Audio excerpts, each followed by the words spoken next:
doing? What are we doing? I have to pour my coffee and I'll be right back. This One meeting sec. is being recorded. What's up, everybody? Hey, he's here. His face is here. It's not just on the screen. It's not the words. It's just It's not him. just Bobby Coons. It's him. Hey, hey, hey, hey. Hey, hey, hey.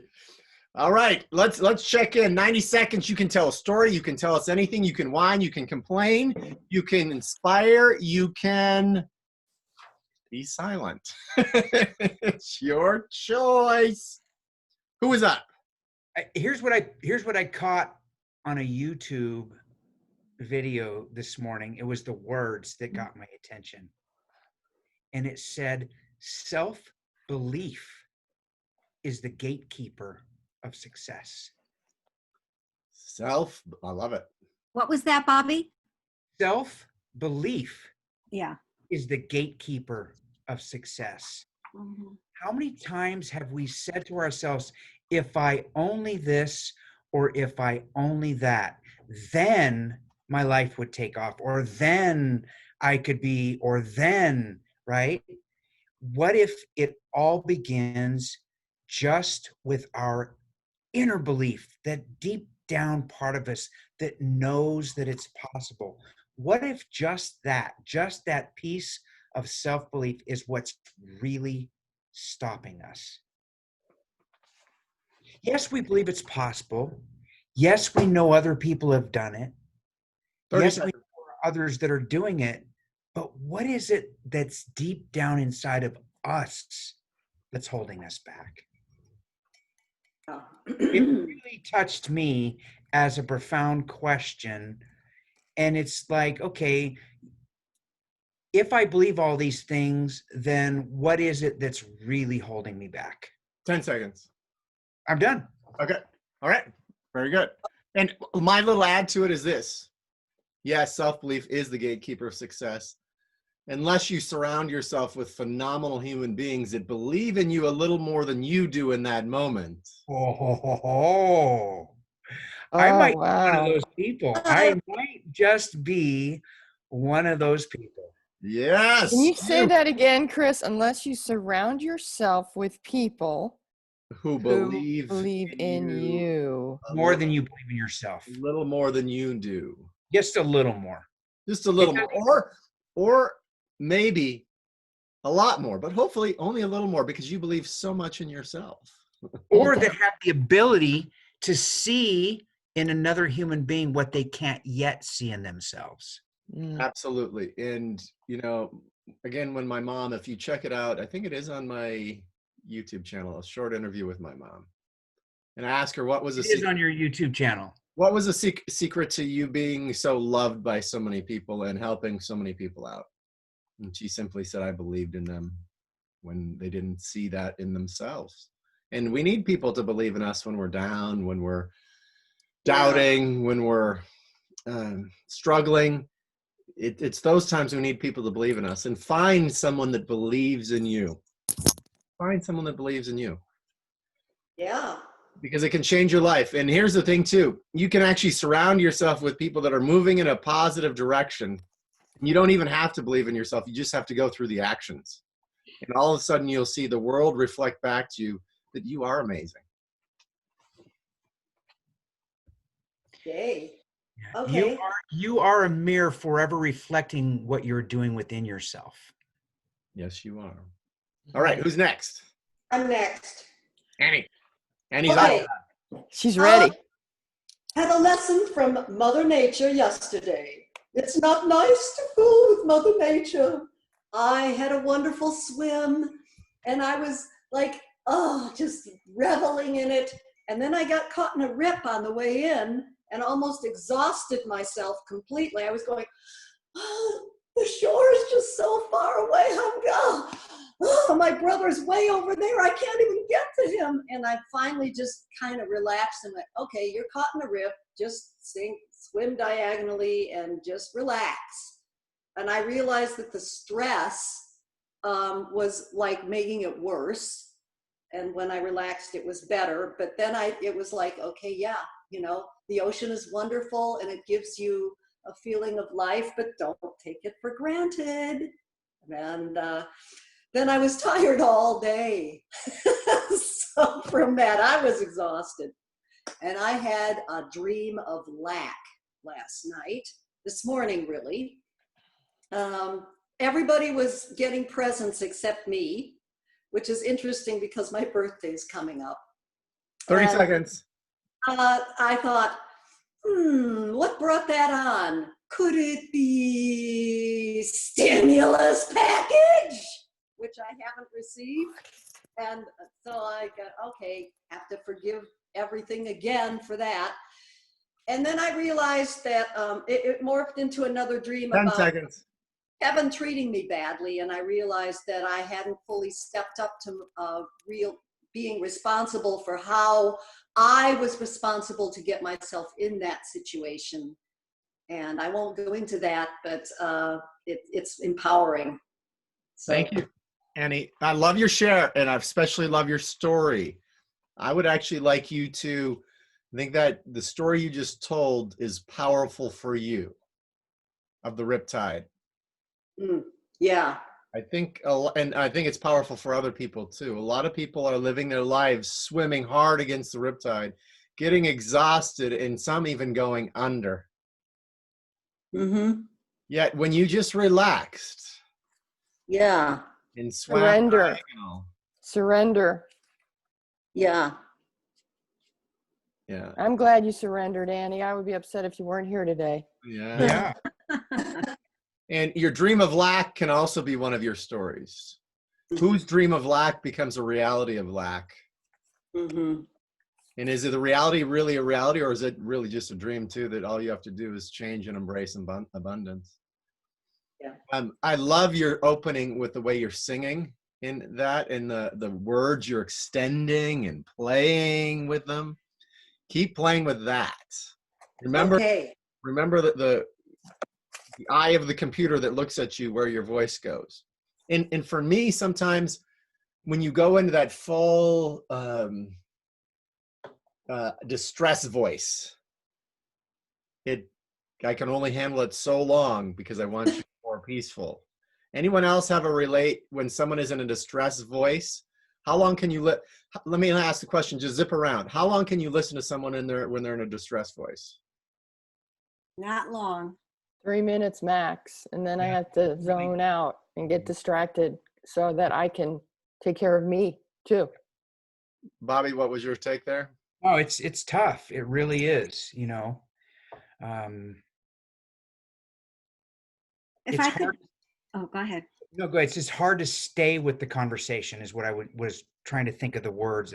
It's hard to stay with the conversation when someone's in that distress. You all know Michael Beckwith? Yeah. Yes. Well, I heard him speak, and in fact, I think he said this on my show. He said that when he's in front of someone who's being really negative, and he doesn't want to be rude and walk away, he just looks at them and he goes, "Oh," and he thinks of a big zero in his mind. "Oh," and just a big zero in his mind.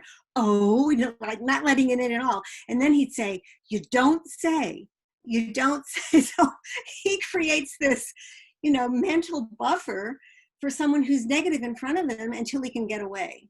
Because he said it's just unhealthy to be around people that are negative because their energy, if yours isn't strong enough to sustain where you are, they'll pull you down.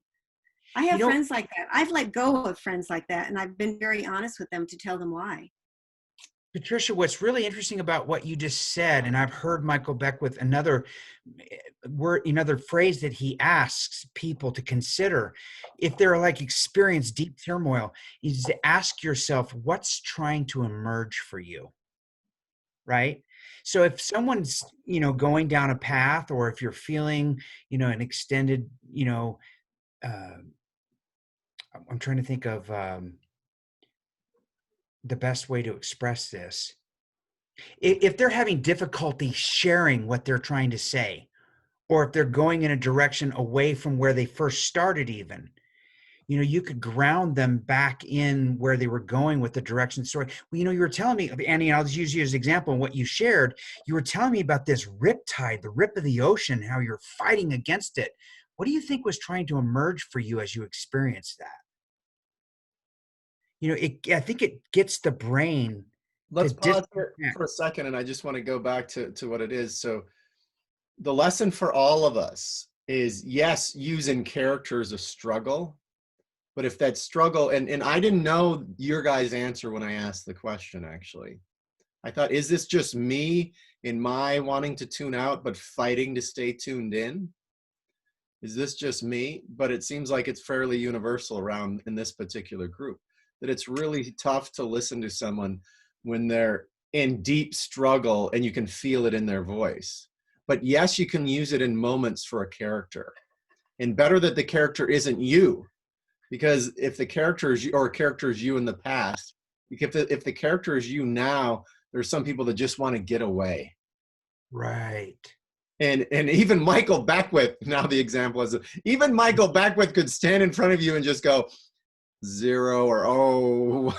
That'd be like, Michael Beckwith, right? Like the guy who you think is the most compassionate human being on the planet is going, wait a minute, right? yeah. So thank you for sharing that example, Patricia. The guy who's the most compassionate guy out there is not even listening to you. He is protecting his own energy. And I'm actually attempting to listen to people that are struggling like that. But eventually I hit, oh my gosh, I want to get out of here, or I want to leave this. Chris, this is really... Ask something. I'm confused now because I thought we were supposed to bring emotion into things, and did I bring too much? I didn't think. No, you didn't. And here's a distinction, Annie. And the distinction is when we feel like it's your own, oh my gosh, I'm losing it. What? Can you guys please help me? I need you guys to help me now. I just need, can you figure what else is going on in me now? Can you figure, do you guys want to run from that shit?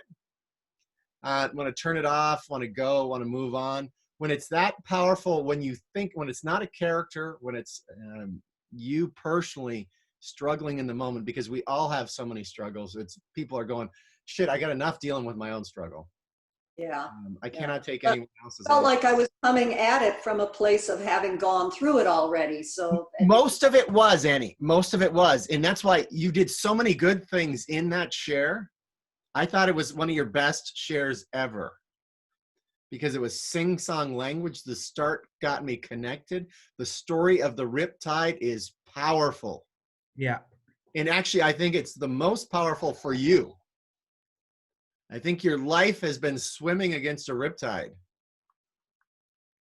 But occasionally you give in to God and let God take the wheel, and you just relax and swim diagonally, and all of a sudden you feel a flow toward shore or a safe place.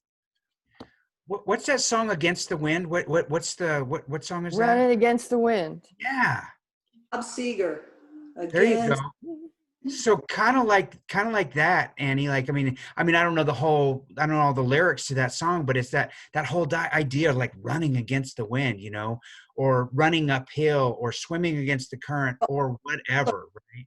So that's a good metaphor for me, because I've sailed all my life. Yeah. Oh. And so for me, I see this as actually, this show, Annie, is a potential breakthrough for you. Yeah. In the Riptide story, I keep flashing on that. And you might use my question or find a question that works for you. Am I coming from abundance, or am I coming from scarcity? Mm-hmm. And let me find the abundant answer. Let me swim. Let me feel the wind and adjust my sails to the wind, instead of going, I'm going this way, wind. And all of a sudden you turn your sail into it and you get blown straight backwards. Right. You know, when I answered the question that I'd want to get away or something, I realized a couple things. First of all, that's really not me. I would do the Pono prayer in my head in front of that person. Just, I'm sorry, please forgive me, thank you, I love you. I would just think it over and over again to try to clear for them. Also, I was a crisis hotline counselor as a volunteer for like 15 years. 50% of the calls that came in were real honest crises that people wanted to try to figure out. And the other 50% was people who were lonely and just wanted to come and complain. And it was the same story over and over. And, you agreed that you were going to do the best you can to listen and hear people and and dig underneath the feelings of loneliness and stuff. It was hard. It was really hard to get those same people over and over again and not say, oh God, not her again, not him again, because you want it to come from a place of compassion. I wish I had the Pono prayer back then, because that would have been maybe something I could have done a whole lot better. But I love you, Pamela, for what you just shared and who you are to be able to do that. And also there's so many stories that I would bring that can, and that's probably why you have so much wisdom too, is your work. because I'm so old, that's why. Now, what I get with people was Sadhguru taught me is people aren't getting wiser with years. They're getting more and more contracted, more and more scared, more and more hiding, more and more stuck in their ways and afraid of things versus more and more open and more wise. Wow. I wish people were getting wiser with age. Well, some of us are. Yes. Yes. I think 3 of us are on here. We're I in think this our whole group is 60 getting wiser up. with age. Chris, Or after I- everybody checks in, remind me to share what I learned from a cancer group one day. It was really powerful along the lines of what we're talking about right now. That's a line for your talk too, Bobby. I'm sorry. That's a line for your talk. Oh yes, okay. Remind you mean to say remind me to share Yeah. with you what Yeah. I learned? from People are cancer? going to be like, I want to know, I want to know. It's Or something around that. great point. So what Pamela just pointed to again is, and I'll stop it for lessons that are this brilliant. Annie's share was phenomenal. All I want is a little tweak, Annie, is I want you more into the camera and less into that person that seems so in emotional distress that you want to get away from. That you can go, oh my gosh, I was swimming against the current and nothing was going right. I was getting more and more exhausted. My head was dipping further into the ocean versus when I finally just relaxed Yeah. and went a little diagonal or parallel to shore. And then I could feel the current sweeping me in gently. And then maybe, although I was physically tired for the day, I felt a change in me Ooh, I like that. and how How crucial. about a mystery around that? I knew something had shifted. Yeah, how crucial this moment Fingers. would become in my life moving forward. Yeah. Very I nice. was so resisting life. My mother, All my because of a friend, stupid stimulus check. my sister, the ocean, decided to teach me a lesson today. And then count all those beautiful blessings that you do have, all the abundance that you do have.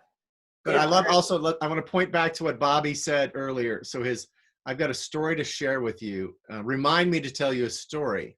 He's opened up a loop with that. And Pamela pointed to it powerfully. He's opened up a loop. Go, yeah, I want to hear the story of the cancer survivor group. Mhm. And it's, so you've opened up a loop with your whole group and going, yeah, I want to hear that story. So You reminded me of something just now that I think is a really powerful place for Annie to speak from. And Annie, when I think of you, I think of like this woman who's just connected to the earth, right? So Chris, Right. Sister Ocean, and what came into my mind is what would happen if Sister Ocean had a conversation with Father Sky? Ah. Yeah. And so Bobby shared a story earlier. You can make up your stories, short stories, to make a point. You can use Sister Sky, Mother Earth, or Brother Sky, Sister Ocean. Whatever you want to do is Yes. characters in your story. And then what happened was, as they were two having the conversation, I heard this, and it was Father Time. Ah. So let's do this. So Pamela pointed to, which is powerful. And also Pamela, I'd point back to mine your stories from your days working the hotline. I know, I wrote that down. Oh my Well, I God, grabbed yes. my phone. I need to put it in my story bank. Absolutely, Pamela. I know you had to have had some My incredible. story bank. And Patricia, I need to I write know that that one down. I don't think that one's in there. Ugh. I've been pretty diligent, Chris. Thank you for reminding us to do that. One more hint before Always. Bobby talks about Patricia on this is that, so put it in your story bank, and also just wanted to share with you this super fast snippet is the FBI negotiator that became a negotiator. He wanted to become a negotiator. His higher up said, if you want to be a negotiator, go work at the crisis hotline in New York for at least 30 days, 60 days. That's beautiful, Annie. This is, Bobby, this is the tray that my intuition had me make when I got to play at my sister's pottery studio about 2 months ago. The Oh, that, ocean, Annie, that is dolphins, and beautiful. stars. Lovely. And I think of myself as a dolphin in the sky. And see, that this is like, so you really hit on something there, because I have the ocean, sister ocean and father sky right there. That is remarkable. It looks very Van Gogh-ish. Yeah, it's Oh, beautiful. beautiful. I would even love to see that in a full painting. In a painting, I'd love to see it on the stage with you as well. You could talk about it, what it meant to you as you created it, how you were discovering yourself, and then offer to the audience, what would life be like if you just gave yourself permission to discover who you really are? All right, Yeah. let's jump back into check-ins. Oh my nice. Let's check in. Pamela, Patricia, So a check-in for speaking or anything. Okay. anything. I Straight realize line, that I blunt. realize because of my beliefs that maybe I'm not good enough, worthy, shouldn't be the one doing this. These things still pop up in my head. And by the way, Bodhi is so supportive. She's like, you're amazing. I see you doing this. So the person who sees it in you, like, she's like, you're just beyond amazing. You've got to do this. And that's pretty powerful. So yesterday or the day before, I thought, oh, I had the 5-day flirting challenge. I'm going to grab those videos and have some guy on Fiverr put them together. And yesterday he sent me the video back, and all he did was just mush them together. You know, I want him to take out the stuff that's welcome to day 2. It's like these, you know, I'm going to talk about these tips, these tips, these tips. So I had to do a lot of editing yesterday, and I sent it to him, and he'll probably have it done tomorrow or Friday, or tomorrow is Friday. Okay, maybe tomorrow. And Hey, that's a big celebration. it Yeah. is. So now I will have 3, maybe 4 if I do my meditation, powerful lead magnets to offer people. 20 seconds left. But I still haven't done my podcasts or finished my outline. So those are my next things. I'm not going to do anything else but those. All right. Okay. Follow one course until successful. Say that to an ADHD squirrel. We're I'm chasing. right here with you. Yeah, I'm with you too. I have it. There's 5 rabbits in front of me, and I want them all. Yeah. Way to And I- go. This one, this one, that one, this one, that one. I take a bite out of each one, and the rest is left to rot and never find its way into my mouth. When I bite, I only get even air or fluffy tail, and it's gone. I love Patricia's reaction there. All right, Patricia, you're up. Oh, check-in. Well, what inspired me so far today was Bobby's talking about belief in ourselves, and I think that's true. I think it's very, very important. And I've had my fellow, Jackson Davis is his name. He's a scientist, climate scientist, and he's been here for 2 weeks. He's going home this weekend. And since I met him, what I've discovered is that he has pointed out things about me that that I've never really allowed myself to accept as far as how I show up and who I am. And it's like he sees like through me and sees through any kind of mask that I've been wearing or anything. And he just sees me and he says these things to me that just blow my mind. I mean, to be seen by another human being this intimately is such a blessing. And I'm really, really grateful. So it's been wonderful. And I'll have you know that the whole idea of binge watching, 30 seconds. we've been binge watching Billions. Have you ever watched Billions on Showtime? No? That felt too big to me. Billions, I can only handle like 5 episodes at a time.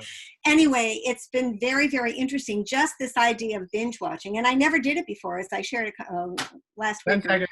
So it's fun. Anyway, it's good to be here. It's good to see everybody. And that's my share. All right. Can I just say one thing really quickly? So Yeah. Patricia, you're so adorable. And when you first said you guys were binge watching this socially conscious series, I had to chuckle inside because when we talk about binge watching, I think we're talking about watching trashy stuff. I mean, not trash, but Schitt's Creek and all these weird stuff that people are into, the Vikings, whatever. But I've been watching the Vikings. Yeah. you're watching. The first thing you were talking about was spiritually conscious stuff, and I just loved it. It's so adorable. Thank Well, you. I'm glad you watched Billions. Yeah, Billions is not spiritually conscious. It's really down and dirty, but it's really interesting and well done. Yeah. Well, Anyway, now you thank can Pamela. relate to us mortal human beings that have been binged watch stuff. I'll do my 90-second share here quick. I woke up this morning next to a dead body. And I looked and a big smile came across my face. The body of the mosquito was lying right next to me. We had an encounter late at night with a buzzing in my ear, and I smacked the side of my face. And I hoped it had died, but I didn't really think I'd gotten it. But in the morning, when I looked next to me on the white sheets, there was its crumpled body, and I smiled. Now, yesterday, I went to go visit a friend on the North Shore who was camping in two harbors. Why? Because it has two harbors. That's why they named it. It was an iron ore capital. And I went out on what I thought was like a concrete dock, but obviously was a breakwater. And I rode the bike holding the video camera, navigating out there. And I had a blast riding and playing and walking down to the falls and jumping from rock to rock, watching two black labs play, which was my buddy's dogs. It was a magical experience to be around that, and the light was so phenomenal. Inspiring. It was probably in Minnesota. It's a day that maybe happened 10 times a year. Maybe that beautiful. So that's my share from yesterday. Well, that's pretty beautiful because Minnesota has beautiful days this time of year. It does. And this glass on Lake Superior, when Lake Superior is glass, that big ocean, big lake, which is like an inland ocean, that's a pretty amazing thing. All right, people. Oh, what did I want to do first with everyone? Well, let's go to this first. Wait a minute. Whoa, wait a minute. Wait a minute. Did Wait a Bobby minute. share? Yeah, wait a minute. Let's talk about. Oh, Bobby has not shared. I did too. Oh, you did. When did you share? Did I At miss the you? very beginning. At the very Oh, beginning. sorry. Chris. Yes. Wait a minute. You don't get off so easy. Let's hear a little bit more about how you decided to describe what happened, what you Right. found. What I found? Yeah. You woke up. I woke up next to a dead body. I mean, you don't get off the hook so easy. Yeah, I mean, I realize you're running the show here, but I mean, it's like, come on. What's to learn from what you did there? What Well, did you? let's ask. So, who was hooked and wanted to hear what I was going to say next when I said I woke up next to a dead body? Mystery.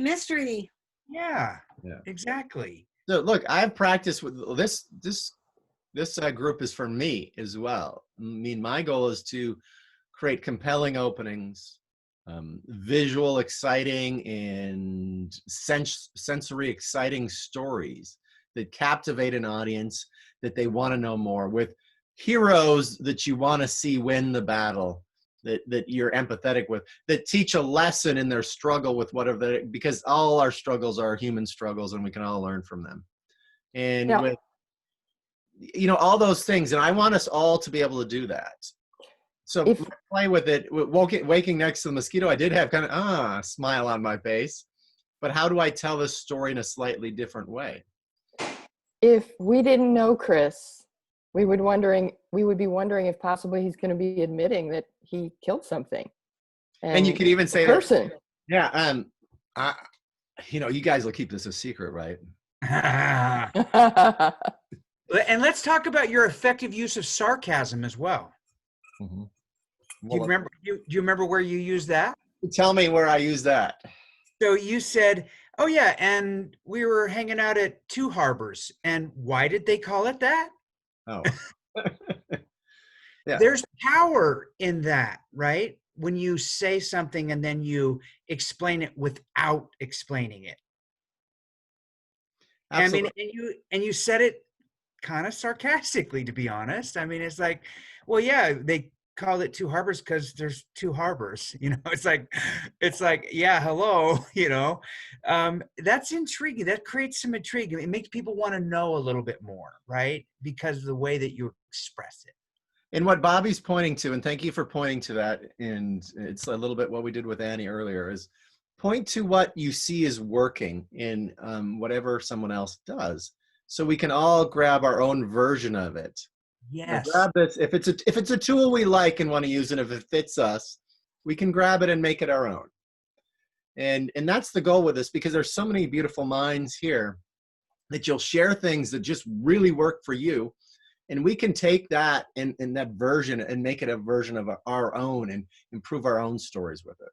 I'm sitting here chuckling as I read my notes, right? So I could go back. And so think about this. It's not always the effect that you have in the immediate moment either. You could go back and read the notes. And I wrote down Two Harbors. Why did they name it that? Well, because there's two harbors, right? I mean, so you kind of think about it from that perspective. And it's like, it's not always in the moment of the impact either. You can reflect back, and sometimes we have impact and we don't even realize we've had it. Thank you for pointing that out too. So I get now for a humor technique is actually sometimes just naming the obvious, what everyone can see. Naming the obvious. I was looking for that for my notes. I've seen that work so many times. You're just calling out what's obvious. Jim Gaffigan does this. He does it really well. He does everything well. He does. You're right.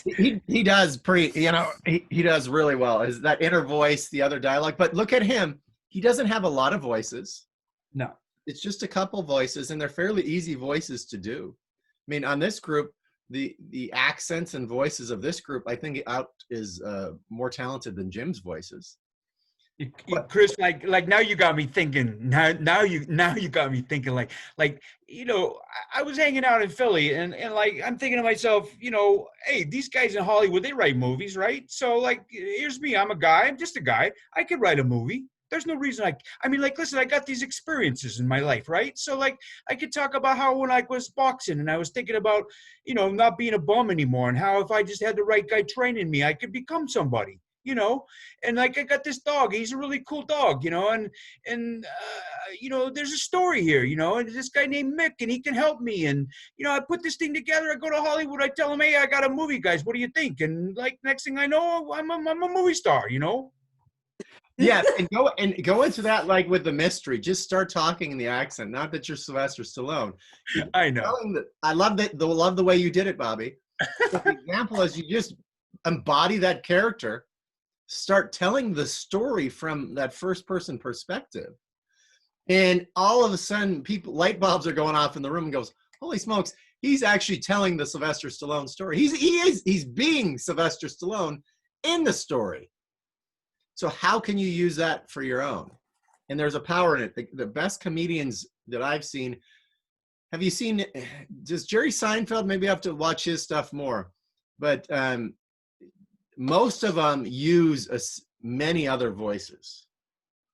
I'm going to master this. I'm going to make this part of my master storytelling ability.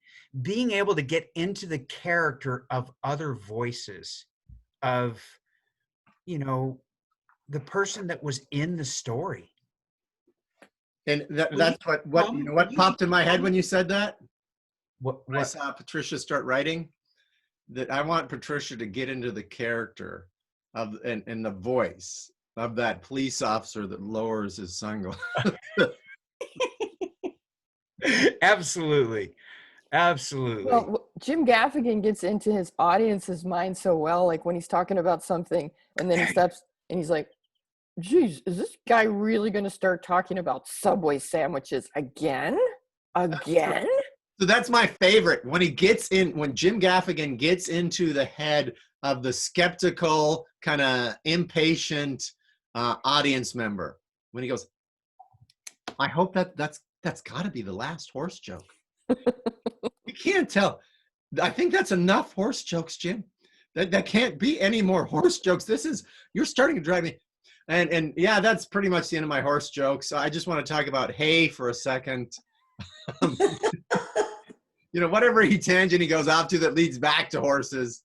And So he plays back and forth with it, and the audience is going, "That's me. He's got my voice. He understands me." Yeah. It's brilliant what he does. Yeah. I see for me, when I do a women's workshop talking about the audience going, oh, is she really going to go to that self-love place again? Aren't we all sick of that? Oh my God, that's beautiful, Pam. You know, because Pamela, I'm sorry. peop- Did it again. Oof, I caught myself, though. am not your girlfriend. Don't shoot. Don't shoot. So I think that would be really a cool, fun thing to do is get into their head, what they're afraid of facing, the fears they're afraid to face, the things that they don't want to talk about because it feels Absolutely. uncomfortable. So a little addition to your self-love, definitely write that down, circle it, star it for yourself. Mhm. And then also do this. So she's not going to that self-love place again, is she? I just want solutions to how to find someone that loves me. Well, holy shit, I don't love me. So maybe she's right with this damn self-love shit. Maybe I should listen to what she's saying. I thought she was going to tell me how to get a date. And she's talking about self-love again. What the hell is going on? Are you recording this? Yes, I want a date. I want someone that loves me. Oh, wait a minute. He's telling me to love me. I want someone else to love me so I can love me. Maybe that's not how it works. Is that what she's saying? Is she saying my life would be better if I loved myself first? That's just wrong. I need you to love me, damn it. Oh my God, this is crazy. So I'm sitting here earlier talking about and thinking to myself, self-belief, self-esteem, self-concept, self-talk, and I hadn't written down self-love. Maybe the most important piece of all. How can we do any of this if we don't love ourselves? There's no way. It's impossible. And the other thing, the self-forgiveness, it's a constant process. Wow, another Pearl Annie. I'm writing it down. Self-forgiveness. And Annie, for you, that's Oh what my your God. audience is thinking. Yeah. They're curious, they're there, but it's two topics, forgiveness and gratitude or whatever you're working on, are the people are afraid to go because it really brings up the vulnerability piece. It's self-forgiveness. It's a constant process because you fuck up often. Yeah.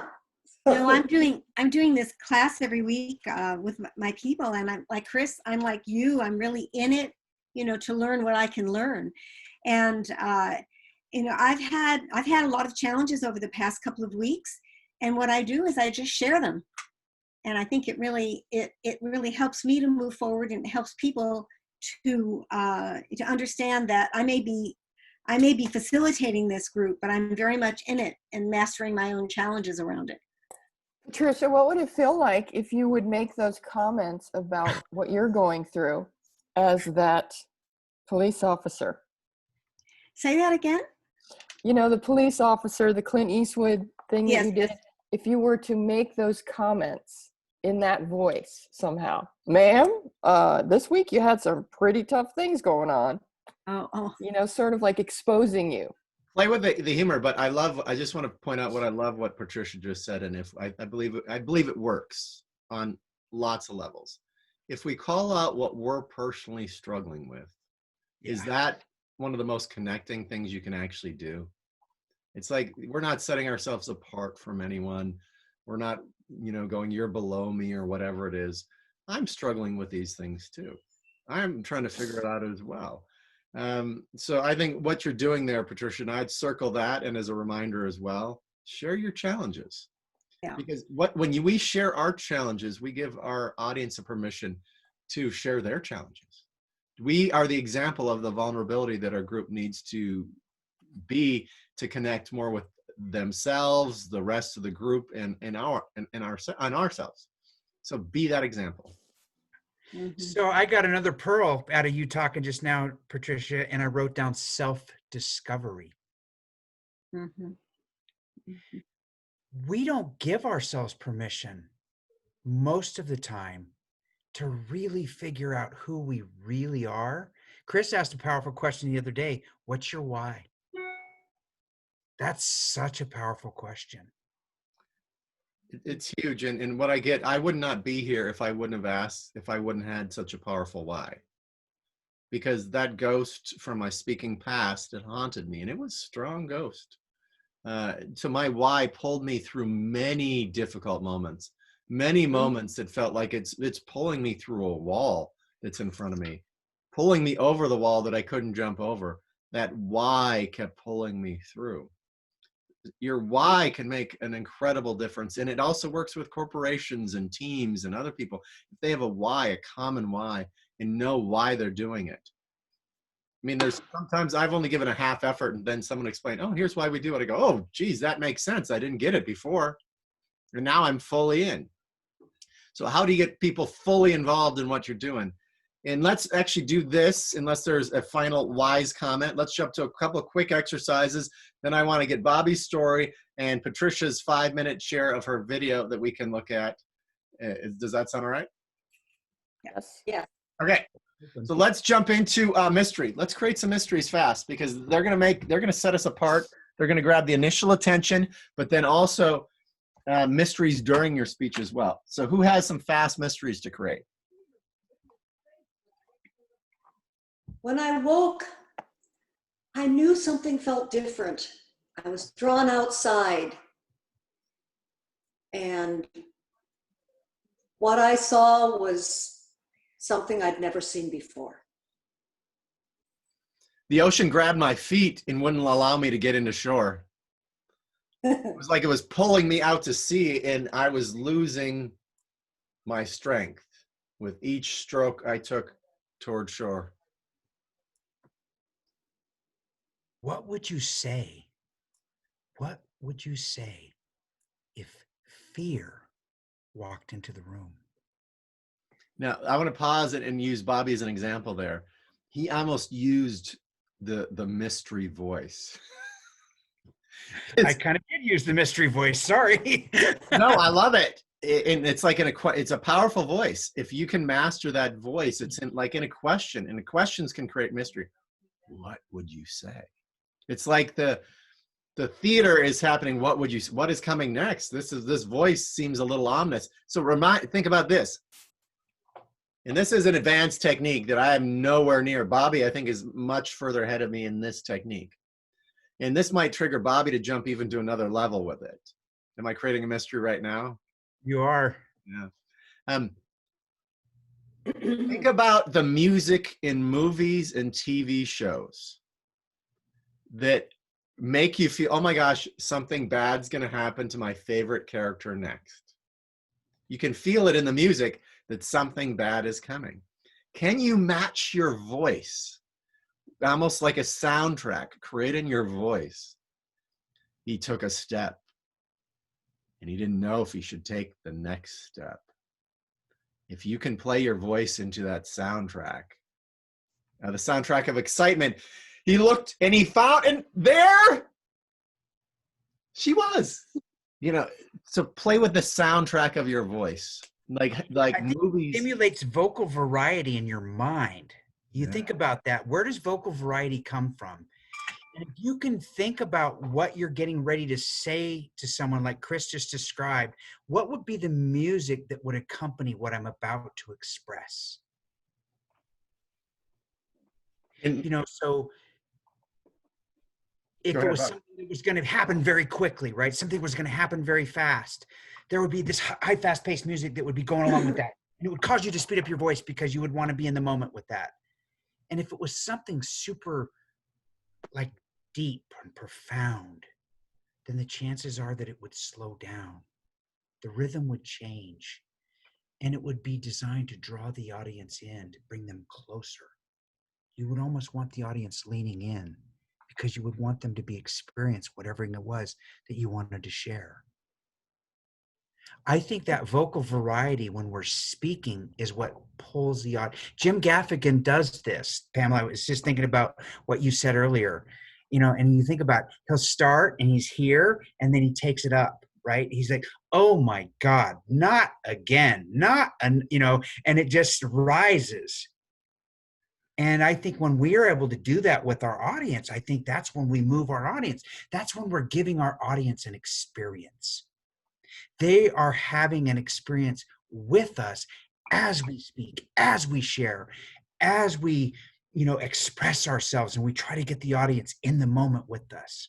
We're trying to pull them in. We want them to be right there with us. Like if the tiger was going to pounce, we want them to be in the moment of, oh, what's behind the rock, or, what's around the corner. And we do that with our vocal variety. Bobby's just shared this in a very powerful way. Mastering what he just did will make an incredible difference in what you do. Those that listened, I think the three of us on the call that listened to Steve Olsher, did you know did you recognize all the different changes he uses in his voice? Yeah, he has a lot of variety. All of you need to feel, what he's playing with it. And this was in his clothes. He was so repeating what he was doing, all this. I recorded it almost just for his particular radio vocal variety. Did you know that he closed someone that you know very well right on the call? Was that a Bobby K that he closed? No, it might be someone that you have a relationship with even. I'm just saying, maybe. I think allegedly. She didn't buy the next level. She didn't. No, she did not. But she was closed on the call. Oh my God, really? Do you know that if you just had one, it would pay for this entire? Oh, right. Yes. He did make a good point. So there. my coaching to Pamela and Vanessa was get your question out, get noticed. And we both did. It was great. Yes, you did. Both of you did. And it was interesting too, because you got to see Steve try to close her in the moment and show her the value. And so I was watching from the perspective of, okay, I'm seeing Steve demonstrate the value of his program here and saying, look, you understand that if you did this program and you got just one client, or if you made this one change, it would pay for the entire course. Of course. And that's what I tell myself every time I buy something that I did not buy. Yeah. Okay. I have a mystery. Nor did I. And I want to just hit this again. to both of us. So think about this. Let's make it simple. The soundtracks in movies, I want them to become the soundtracks in our voices. I love that. I can resonate with that image. I can tell you can with the little what you shared, Bobby, and that's why I'll for sure put this recording out there. What you shared was profound and powerful, and your example was excellent. You actually lived as you were telling it. You were living it. Pamela. Okay. She walked deliberately down the street and was completely oblivious to the figure around the corner. That conversation she just had on the phone completely distracted her. What would happen next would change her life in a way she'd never comprehend.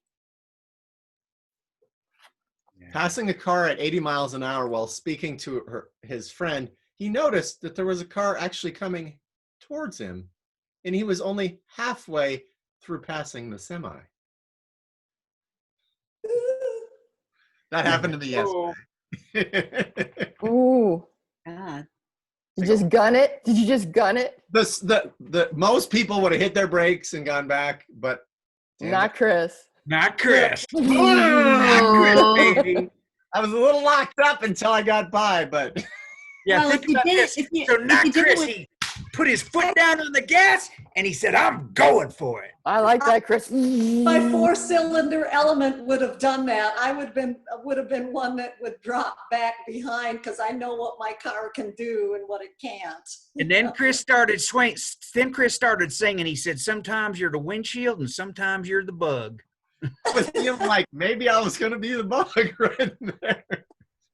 Don't Listen, let you did them it. see you You did it sweat. with a tornado. You did it with a tornado. Why wouldn't you do it with a semi? Right. Well, the semi was coming right at me. I know, but you tried to beat the tornado coming behind you. No, it was the tornado was coming at a diagonal. Oh, well, And I didn't even know. I was getting faster and faster, and I go. I didn't notice when I finally looked down. I go, "Whoa, that's 105." All right, Chris, These two stories, I'd like to ask you, in Michael Beckworth's words, what's trying to emerge from you? It's Do you have a death wish? Do you have a death wish? I do not, but I have a stubbornness that doesn't like to go backwards. That's hurt me before. Mm. Scorpio. So Wait, thank that's really powerful right there. What did you say? You have a stubbornness that what? Doesn't Thank like you to for go asking the backwards. question, Pamela. And it's a pointing to, it does point to something in me that I get. Yeah. Is I do not like to go backwards. And because I don't like to go backwards, sometimes it puts me way farther back than just taking a step back or a step to the side, a pause, a look. And here was part of the gift yesterday too. So a friend of mine in Duluth, Minnesota said, hey, I have a bike you can use. And I was going, God, finally, a guy nearly my size, he's 6'2", 6'3". And I go, finally a bike that'll fit me. The bike didn't work, but he said, I'm not home till 9. And my destination self wanted to get through Duluth, but it was beautiful. So it made me stop at this, and I actually turned around and went back, and I rarely do that too. I just go to the, what's the next cool thing? I turned around and went back to this mansion that was right on the coast. And I went up to the, and it was empty because it was closed, and I went right up to the fence, and the view across this immense lake was incredible. You know, the birds in the air, the color of the sky, the moon was rising. And then I looked to my left, and there was a path down to the lake, right to the shore. And I took that path down to the shore and felt that immenseness and that beauty only because he said he couldn't see me till 9 o'clock. Mm. Otherwise, I wouldn't have turned around. I would have been at his house, testing the bike and moving on. Because I do not like to go backwards. And I do know as a coach and from life experience that sometimes going backwards gets you forward so much faster than just pushing forward. So thank you, Pamela. Thank you, Bobby. I walked up to the edge of the step. I looked up. And then the tears just began to run. I couldn't explain it. I didn't try. I just let it happen. Very nice. My lungs were burning. I didn't feel like I could get any air. I was going to quit. And then I did. I took a step off the race course and started walking up the hill.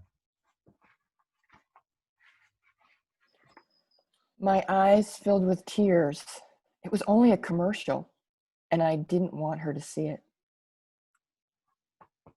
So multiple mysteries in there. So think about that too, how you can compound mysteries if you're doing it. And which mystery do you hold out sharing? So can you hold out a mystery that makes sense, that really keeps your audience going? Why did the commercial make her cry? What was the commercial that made her cry? And who didn't she want to see it? And did she not want her to see the commercial or the tears? Right. In the commercial or the tears. So there's 4 really mysteries in that. Maybe more. So think about this, and which one can you extend that makes sense to extend, that keeps them going? What is that final mystery? It's like a murder clue mystery. Oh, we know this one. We know this one. We know this one. What's the final one we don't know? Mm. And that's like mystery writers do it. They give you, oh, you're clued into this, and then you figure this out, and then you figure this out, but you haven't figured out who actually has done it. And then you have the conflicting evidence. Ooh, it looks like she did it. Oh, she couldn't have done it. She was there. Maybe she didn't do it. Maybe it's them. Maybe it's him instead. The things that get you moving forward, what you want to find out. All right, Patricia's cat. I want to hear a mystery from Patricia's cat. The cat looked at Patricia in the eyes, and its claws extended. The cat that was bigger than life itself. Let's use that picture of Patricia and her cat until she gets back. The cat stood on this most important document, and Patricia tugged at it, but the cat's claws went into the paper. It was Patricia's only copy.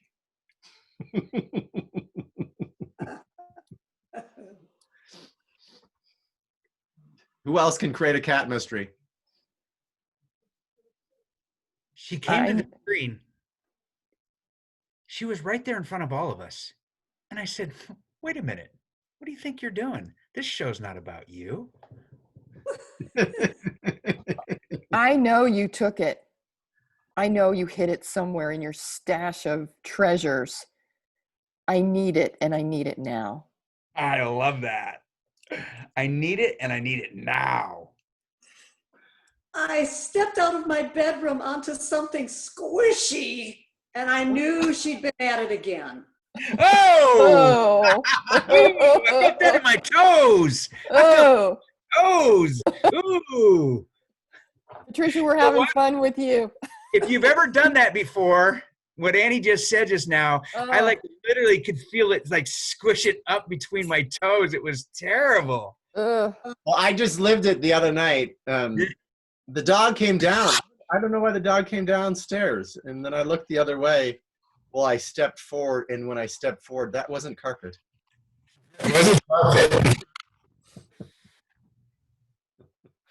All right. Let's jump to this quick. I want you to go actually, let's do a quick soap opera.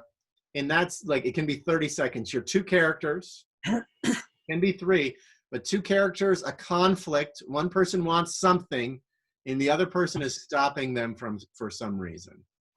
Two voices, two characters, big emotions. Who would like to go first?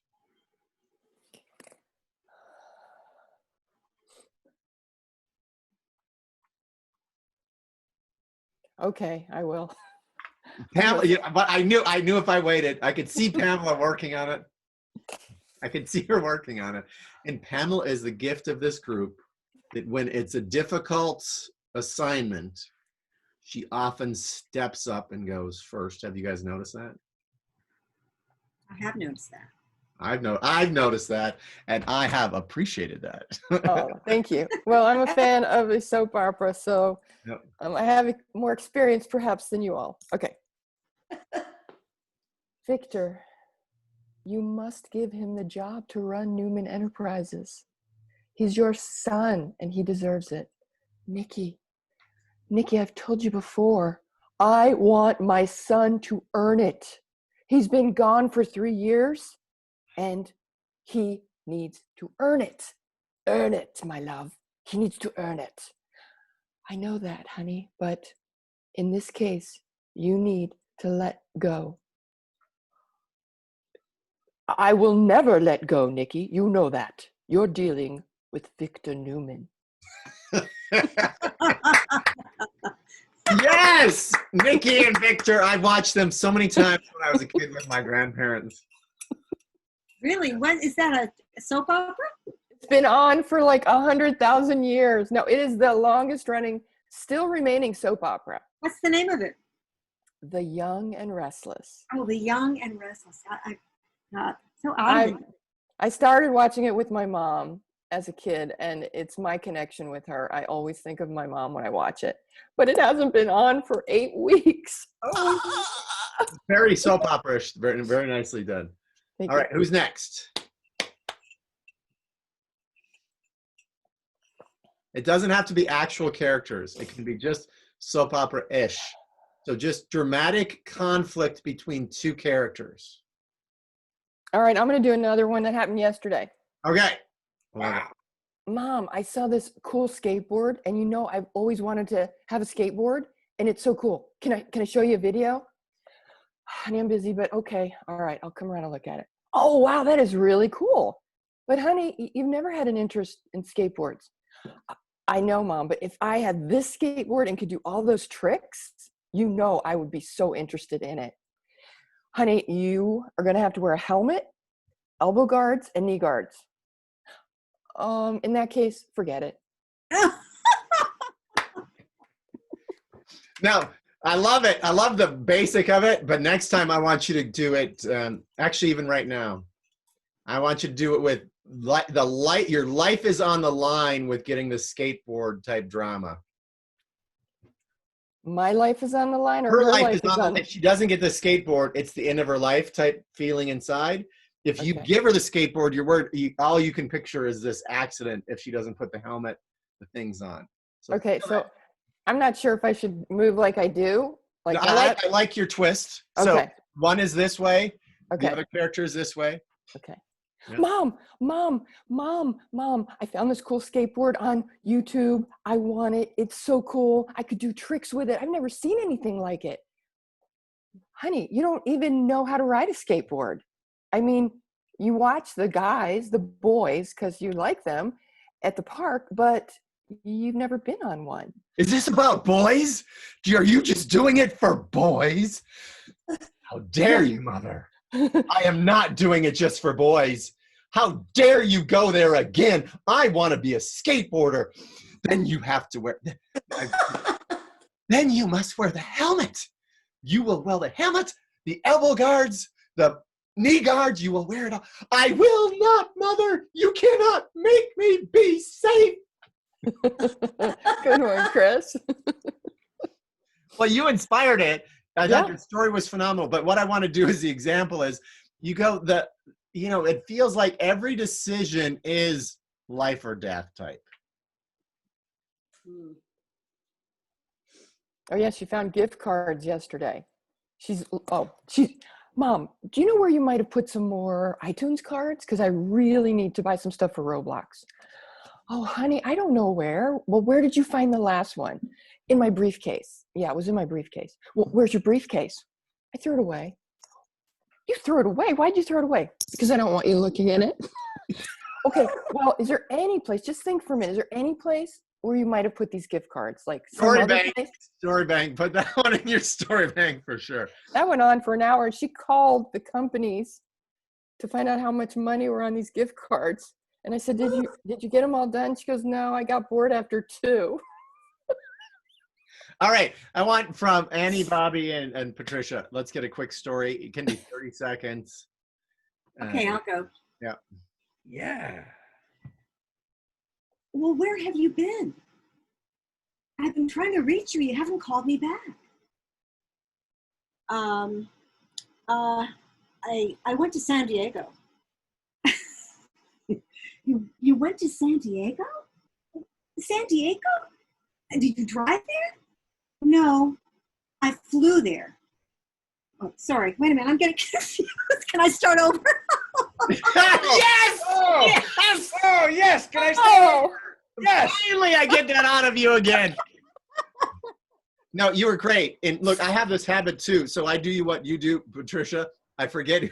I switch characters and I'm still in the same accent.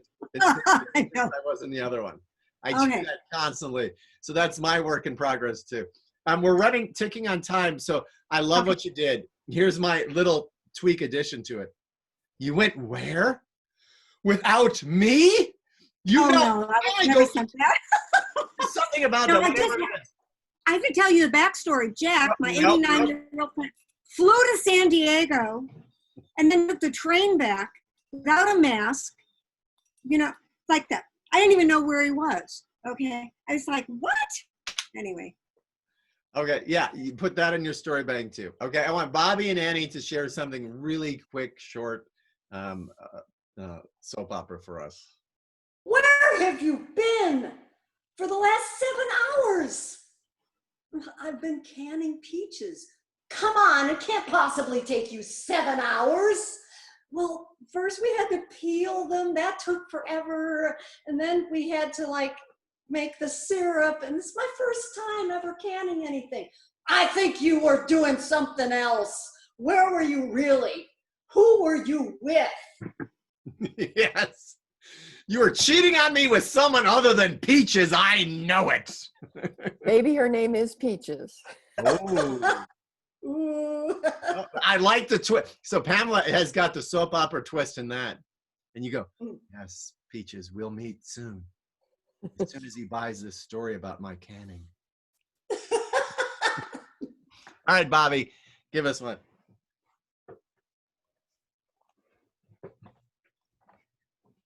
Come on. The summit's, it's maybe a half a mile. It's only a half a mile.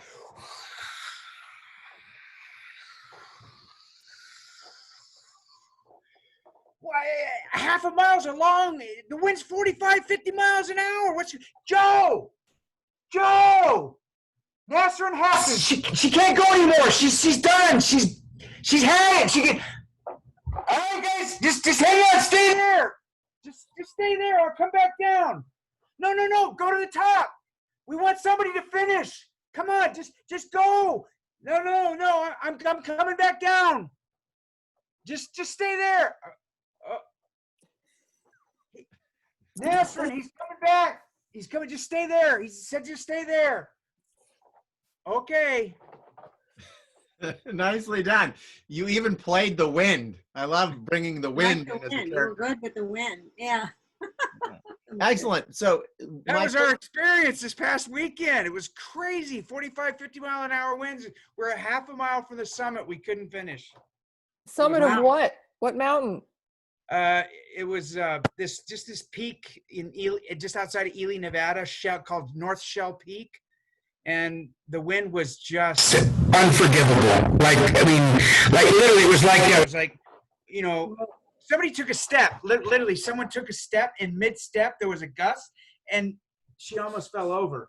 And we're like, okay, that's it. This is too dangerous. Somebody's Wow. gonna get hurt. Yeah. The reason we went like this is occasionally your audio goes really crackly loud. Oh, And sorry. it sounded like the wind. I thought you were doing it on purpose. But I don't know what's causing that. I have no idea.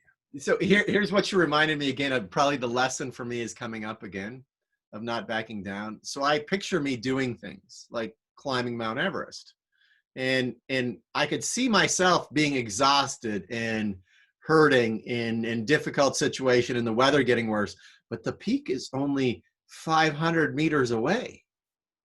And I'm going, and my Sherpa's going, turn around, Chris, we got to turn around. I go, no, we're going. And then I do the rest of the 500 meters and got nothing left. And that's where I end up dying about 700 meters on the way back. So I picture that for me because I know my issue of not wanting to turn around. Okay, Bobby, share your story, and then let's go to Patricia's sharing a clip. The cancer survivor story. Oh. So I'm facilitating this cancer support group, and I never know for sure what was going to happen. This time, I particularly didn't know because I was literally filling in for the regular support group facilitator. So I walk into the meeting, and they typically have a theme. What I didn't know is she'd already established what the theme was going to be for the next week. So I just asked her, so what are you guys going to talk about today? The topic of discussion today is what you say to cancer. Your Doing it again, Bobby. Yeah, your speaker's sound like is up. falling out. Maybe try a headset or another microphone input. It's all right. I'll do it next time.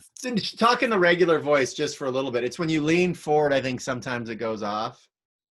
What if I stay back here? Yeah, try that. Okay. Yeah, back off. Back off.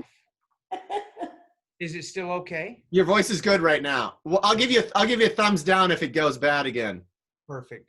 So very simply, what the theme was is what would you say to cancer if it walked into the room? I love that theme. The array of responses was mind-bending. There was a young woman. Just pause for a second. The array of responses was mind-bending. That's a mystery. So we're going, oh, what? Look, even the thing, what would you say to cancer? Is anyone curious even from that? Oh, what would I say to cancer? What did they say to cancer? And then he actually, it's almost like a technique of upping your mystery.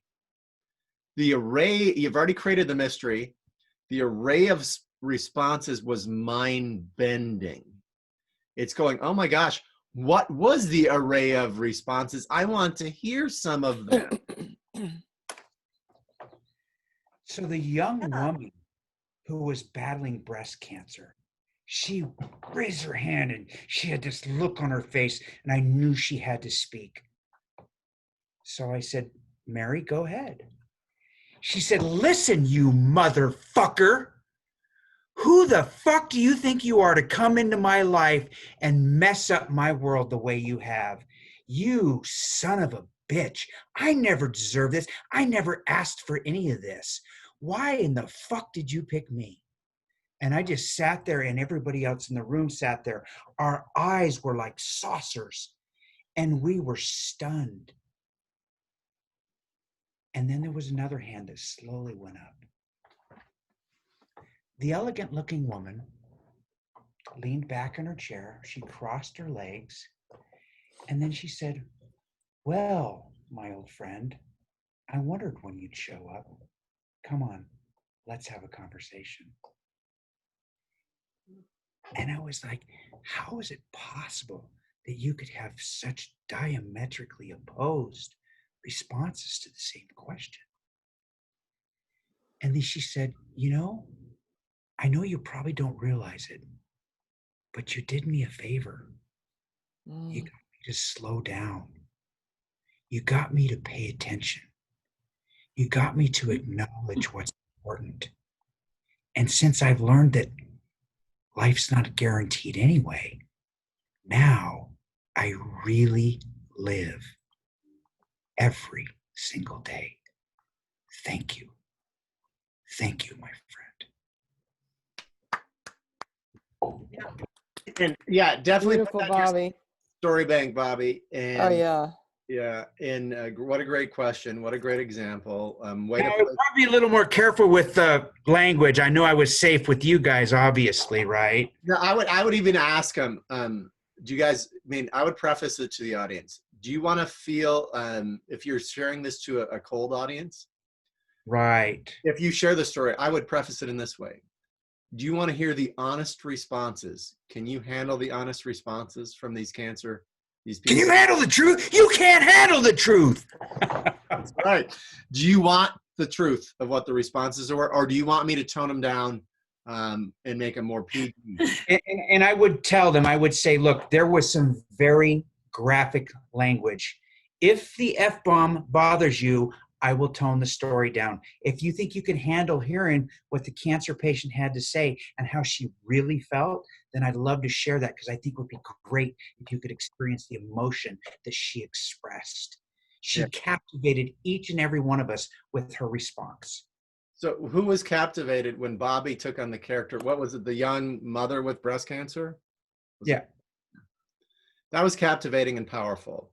It had, you were riveted. You weren't going to take your eyes off, and you weren't going to change and listen.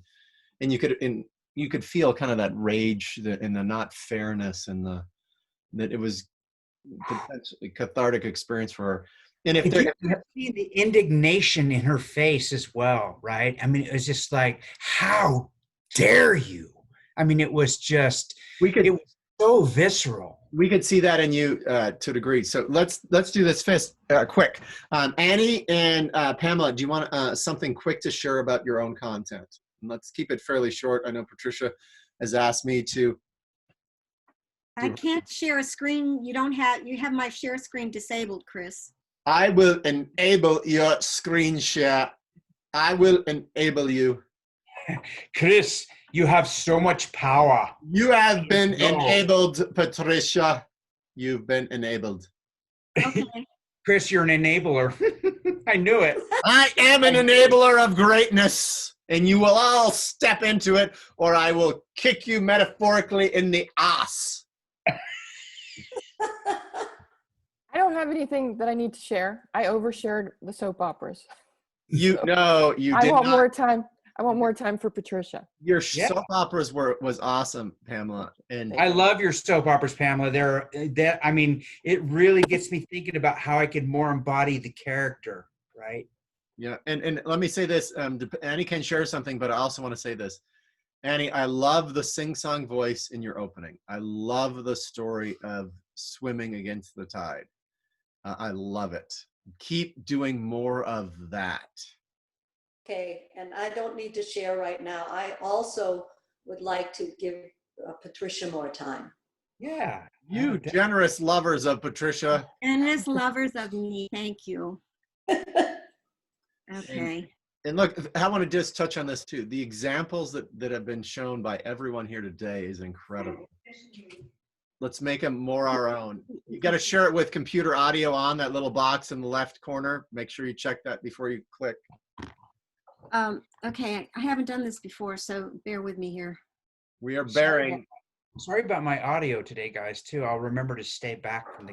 How do I get the screen up here? Oh, It just occasionally, when I think you lean in and yell, I think it's like the speaker says, how do I get the handle screen share? This is actually a good skit that Patricia has going right here, right now, truthfully. How do I get the screen to come up? I don't understand. I haven't done this before, so Vanessa helped me, but now I'm. sure, that's what you say. This is my first time. This is my first time. Miss Perfection. Miss Perfection. I've never done this before. My name is Mrs. Miss Perfection. Well, actually, one of my favorite things that happened today, again. Hi, my name Can is. I start over? Can I Yeah, start you knew over? it. Can I start over? Can I start? We got another. Can I start over? We did. It Because was I beautiful. want to make it perfect. I'm gonna write it down and put a date on it, Patricia. So when you tell me, Actually, those are some mighty fine pearls you have on today. How do I just hold on? Okay, so I have the video here, and I Good thing she minimized doesn't you have a guys. low-cut I don't know top how on. no, just hit share. Share your. Share screen. But I can't find the share thing. Oh no, I'm sorry, I can't find the share. Please don't be. It's at the bottom. It says share screen. No, I know that, but what I And did then is you're going to see I minimized Zoom to get the video that I needed. Now I have to maximize Zoom so I can see screen share on the bottom, and I can't. I just have you guys in tiny little. You don't need to box. minimize Zoom. You're going to see your desktop, and then you're going to select the thing on your desktop that you want to share. Who's with on first? Yes. I don't think I've done. I don't know. So Patricia, pause for a second. You could Okay. have planned this. You could have never. This is a skit all in itself. This is a total skit that we want to do, actually. So Pamela, the advice you're giving to Oh, there you go. Okay, let me see. Is this it? Oh, I got it.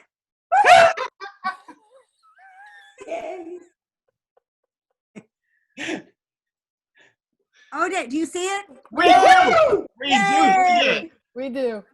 Oh, you don't see me though. Yes. No. Yeah, Yes, we we do see you do. to the right if we've got the Yeah, chat I'm box. right. We got Okay, you on what- right. So I'm going to be doing this a lot this month, but 7 to 10 minutes for Toastmasters, but I've got to expand it out to a half an hour. And this is the 20 minutes that I did with you all. Hit play because I'm worried that you didn't check the box in the left corner that said share computer sound. Can you hear this? Yes. No, wait. We hear you. Can you hear that? No, No Nope. sound. because you didn't hit the box in the corner that said share with computer sound. I What- swear to God, this Here is a with skit. computer sound.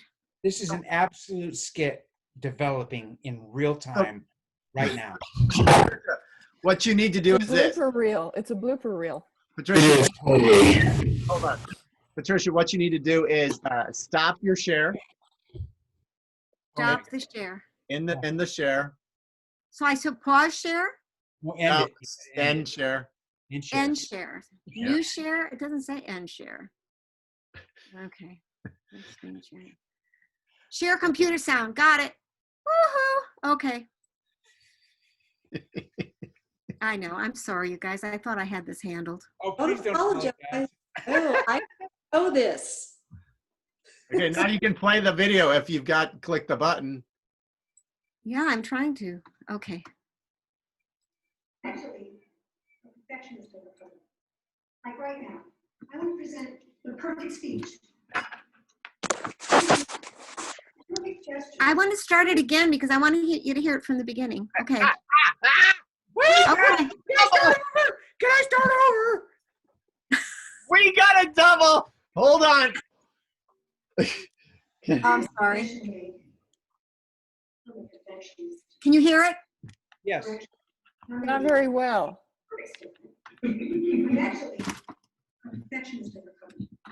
Like right now, I want to present the perfect speech. Perfect intonation, perfect gestures, perfect articulation. Flawless makeup.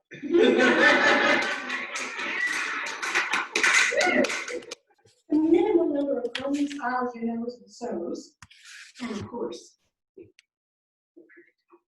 Yeah. Okay, pause it for a second. I could go on, but I think I'm missing some of the punchlines and things like that on my end. So am I. So am I. I will Well, tell you this, the animation though, this is worth speaking about. The animation of your actions are really powerful, Patricia. Let's talk about what Bobby said. So one of the things, and I think Tiamo said this, if not Tiamo, then I've heard it from some other speaker coach. Actually, it might have been someone else. And here's what they said. Review your videos, one, just listening for content, I think it was, and then two, turn the sound off on one and see what you're conveying. Did you notice yourself in that first 50 seconds, Patricia? And what Bobby was pointing towards? Yes, What did you look like? Did you look like you were playful? yes. Yeah. Having fun. Having fun, Oh interesting. my God, look at you having so much fun. Look at Tiamo's face. Yeah, he's smiling. He's smiling hard too. He's like, oh my God. Well, I think what was so encouraging was to hear the laughter. You know, The audience reaction was yeah, that definitely encouraged reflection. me to move on. If there was no laughter, I would have went, oh fuck. You know? And can I jump in here? Because I think this, I don't know what the recording agreement was and who was doing it, but I think that because I was watching the whole thing, Patricia, and a lot of your stuff was lost because of the quality of the recording. Well, it was just done on the phone, on our phones. We didn't have any professional recording. Right, okay, and now it's doubled because when you share it up on the screen, it's jerkier. And anytime you turn away from your phone, like the punchline is lost. But obviously Can I worked. ask you, but- what did you want us to I mean, what were you going to share with, what were you going to ask us about the video today? I think Well- everybody's seen it. I think everybody's watched it one time. You all have watched it? I have not watched this particular video, but I was there in person. Yeah, you were. I was there in person. Yes. So I just wanted to get some feedback on how I could improve it to really bring out the playfulness and the fun.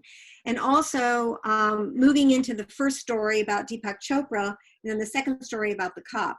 So perhaps the best way for me to do this next time would be to just do it live.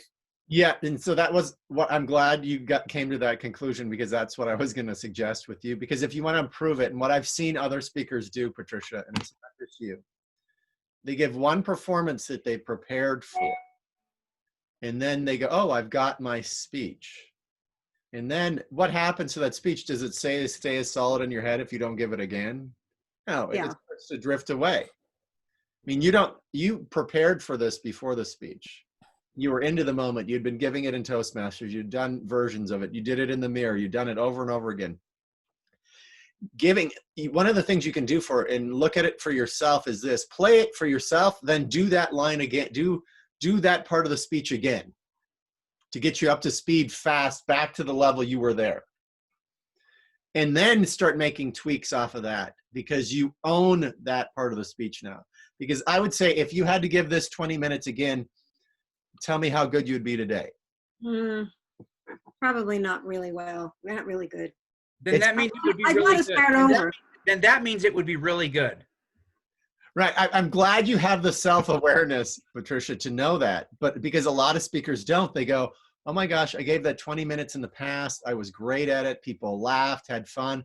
I'll just do it now 6 months later without much preparation." And what usually happens to those speakers is they go, "Boo." Okay. So what my encouragement is to actually play this on your computer, like play a portion of it, like 2 to 3 minutes. And then you attempt to give that 2 to 3 minutes again. Like you go live, you even maybe look in a mirror, or you do it however you want to do it. Like some speakers say they don't like looking at themselves in a mirror. I kind of like the instant feedback. play with it, do it again, practice changing it. And what little, if you see a little thing you can improve that. Does that make sense? It's really good advice, Chris, about how we can all work with our own content. And, you know, you kind of get to relive it in the moment as well, right? And you see something that you really liked, or you might see something that you could improve on just a tiny little bit. I would submit that I think the greatest speakers out there have taken their core content and they've refined it and refined it and refined it. And not maybe necessarily the words or what, but even just mannerisms, or maybe knowing exactly when to lean in or when to pull back, right? I think what's happened is they have nuanced it to a point where it just naturally flows versus like a true performance. Or I mean, I'm not sure exactly what it is, but it's like I was watching some video of, and like you can tell that somebody's probably done this thing. Jim Rohn is a great example because his stuff was all like, I won't say choreographed, but he had memorized it so well that what was changing or what shifted for him was like there's a pause that, you know, it's like 5 seconds long almost, right? And you're like waiting for the very next thing that's going to come out of his mouth. And if you watch the modern day speakers, I think what you see is you see them coming alive right in front of you, and you're experiencing everything they have to offer. And Patricia, that's the capability that I believe you have to share with the audience. When you get playful, it's magical. It's absolutely magical. Yeah. And so That smile on your face right now is like the childhood smile. It's like your inner child comes out. And I know you've felt it, you've tapped into it because I can see it in your face. yeah, when you're playful like that, your vibration goes up. Yes, your energy, your frequency increases dramatically when you're playful. And remember what Vanessa shared when she was sharing it, and then Pamela might have shared something similar, is what goes into 1 minute of preparation for a comedian. Oh my God. Hours, yeah. Hours. A minute is hours, maybe even a day's worth of work. Do you guys ever watch Steve Harvey where he talks about Mike Tyson, not the Mike Tyson thing where the talking eye? That's like what started his whole career. And he created that whole thing like he was on an airplane, right? It's worth checking out. I can't remember the guy's name. If you Mike Tyson had a fight with this guy like at a store or whatever, and it's like the guy's eye is talking. It's pretty damn.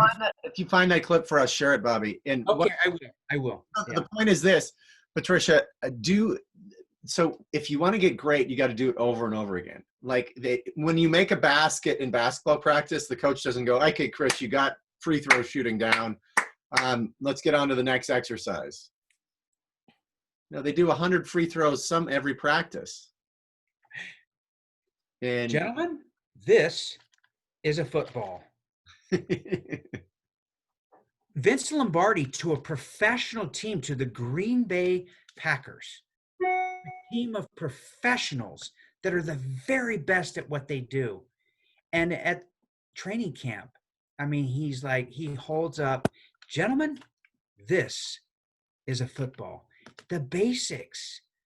John Wood. We master the basics, and then everything else develops from there.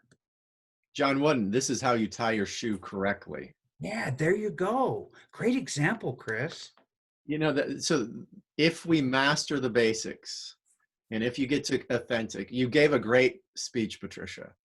So you got a baseline that you can actually look at and go, oh, and you can play 2 minutes, and then you can attempt to copy those 2 minutes as best you can. Then play the next 2 minutes or next section and attempt to copy it. So you get yourself back up to the baseline you were at when you delivered it.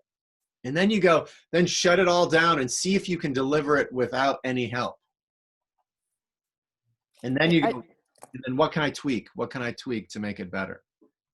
And I just wanted to contrast the first talk you gave with us, where it was all about the frickin' PowerPoint slides, and you were adamant about making that work, right? And I would ask that you ask yourself, why was that so important? And then contrast it with the talk you gave in the house in front of the fireplace. Completely different and different reactions and responses. Which one did you like better for yourself and why? And are you, Oh my That's a gosh. rhetorical question. I would like to put this little addition. I wish I could find that clip of me and you interacting as you said, can we start over? Can we start over? Can we start over on the PowerPoint slide presentation? And me saying something and you go, no, that's not it. And then me go, then saying something, then I love it because maybe this is my own ego issue. Then you saying, Chris, you might have been right.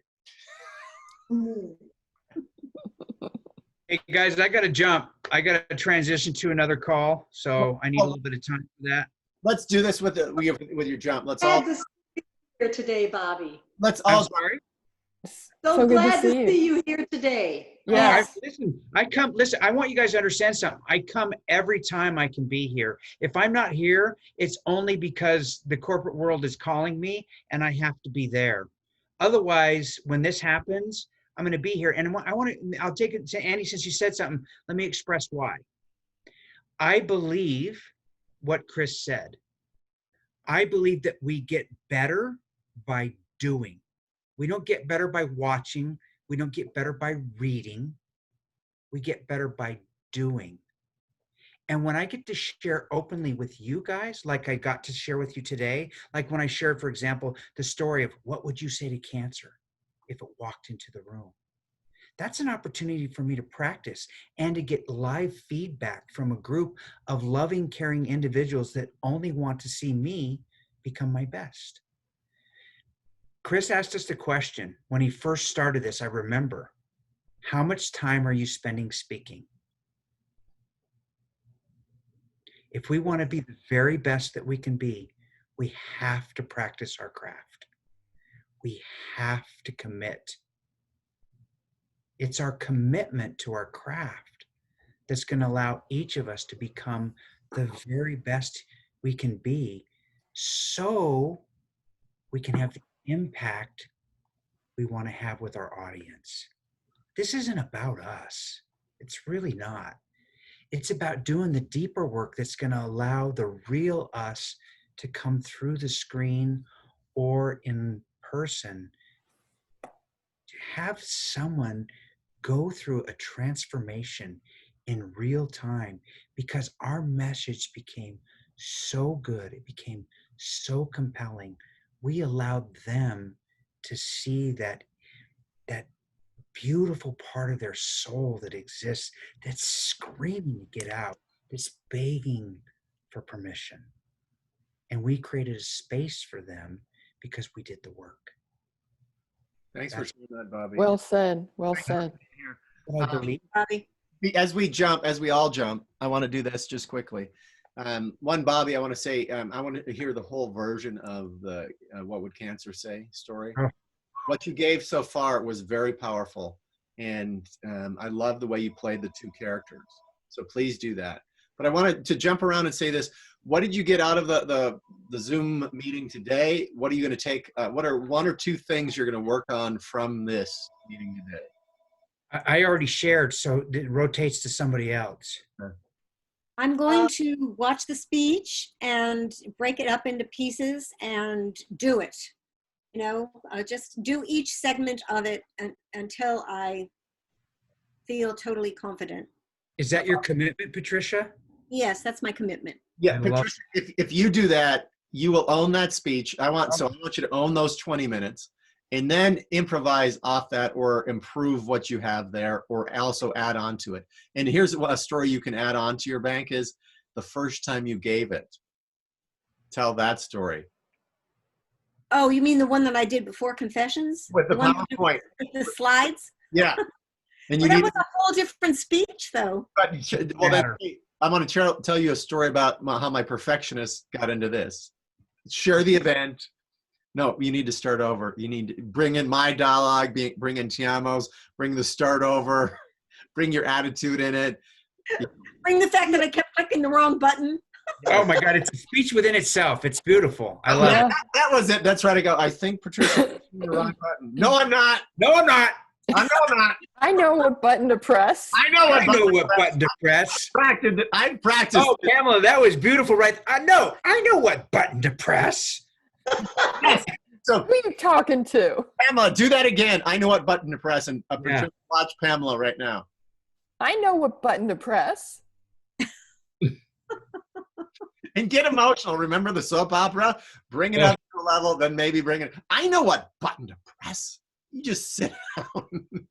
But if you recall, that speech was incredibly powerful because I was able to really share about how I opened my heart. You know, it was related to Scott's story and how I had this insight when he shared about how he threw himself down the stairs. So when did that happen? When you finally gave up and admitted that maybe Yes. you didn't know what button to press? And did that happen after you stopped using the PowerPoint? Did that powerful stuff come out then? Yes. Yes. Yes. Oh, what a great memory you have, Chris. Yeah. You surrendered You did surrender. and let go of the technology which was hiding you. When you And when you surrender- opened yourself and exposed yourself without the armor of a PowerPoint, Ooh, that's when you came that out. was really powerful. Without the armor of a PowerPoint. That's that when was the real really you came out, powerful. Patricia. And we were riveted. and when Until you that time we were it was comical.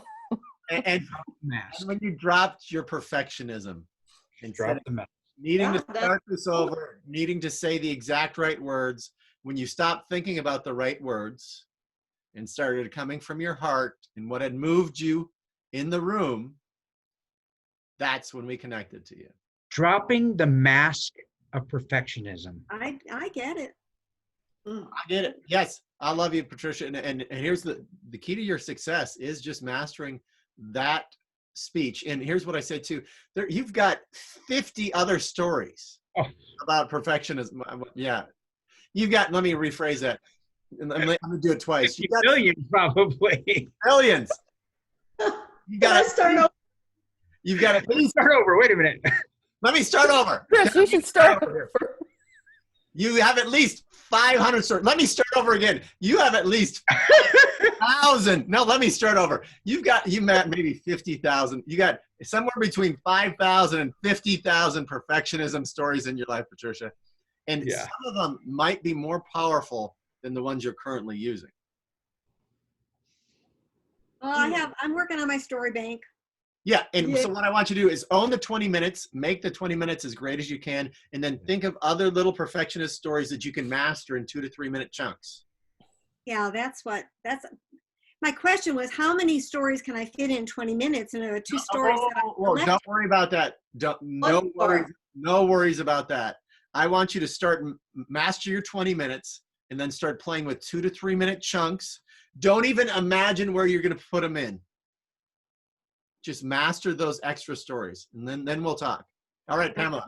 All right, darling. So for me, what I found really valuable is to continue with mysteries, creating mysteries and characters. I really like the character idea. And I decided I'm going to share with you the puppet video. So I'm going to email it I would love for some feedback, any kind. I have to say, as a kid that got serious about life, I hated puppets. They're not cool enough. But now I love puppets. And I've done a little puppet version of stuff. It can grow us. Yeah, I mean, it was my first shot at it. New Like, puppets. Yes. And I decided to just go with the Get out of my go with the version. All right. Anything else there, Pamela? Sorry about That's that. it. That's it. Annie. Thanks for helping me laugh. Annie. Well, the Riptide story and how it ties into the going with the flow, and when I surrendered on my trip to Michigan last year. And that is what I'm going to be working on developing right now. So I'm going to keep working with telling them the story of the Riptide, and I'm going to also work on the version of the leaving on the trip, beating myself up, on a deadline and then surrendering to reality and going with the flow. And that led to a cabin on the property because the thing was in my own mind that I had to do it on this timing. And